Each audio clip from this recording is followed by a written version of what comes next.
I got an email this week from Jackie Lewis, the Reverend Jackie Lewis of Middle Collegiate Church in New York, where she quotes James Baldwin in a quote that I wanted to share with all of you because it seems so appropriate to the moment that we're in.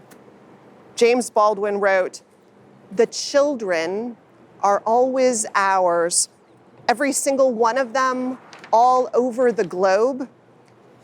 And I'm beginning to suspect that whoever is incapable of recognizing this may be incapable of morality."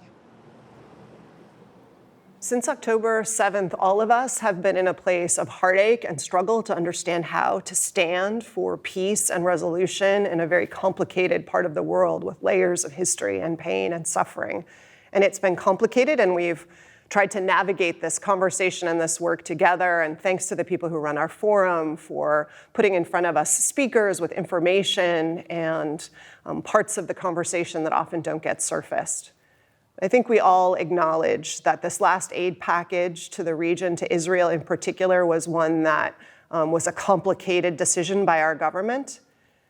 And President Biden's promise that any attack on Rafah would be his final limit was something that we clung to, that at least there were limits to what we would allow our tax dollars to pay for, as we've known that so much of the bloodshed has been paid for by U.S. support for Israel.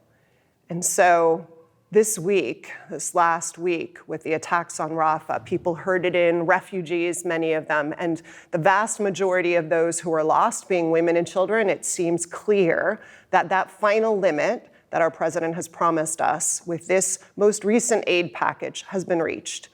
And so I know many of you have already advocated and reached out to your leaders, to our government leaders, but I'm asking you in particular this week to reach out to the White House and let President Biden know that we are now at a place where we need him to advocate with whatever resources he has, whatever ways, whatever leverage we still have to fight for ceasefire in the region.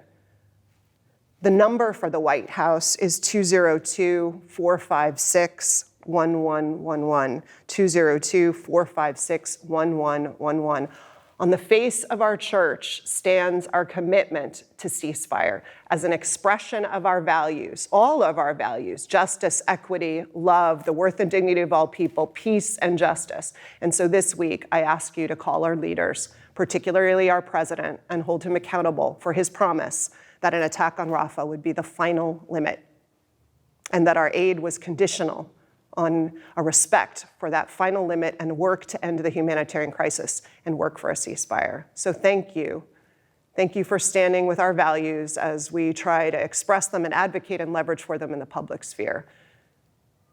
Blessings to us all, and may our words of our mouths be heard by our leaders and by whatever moves the world to peace and justice. Thank you.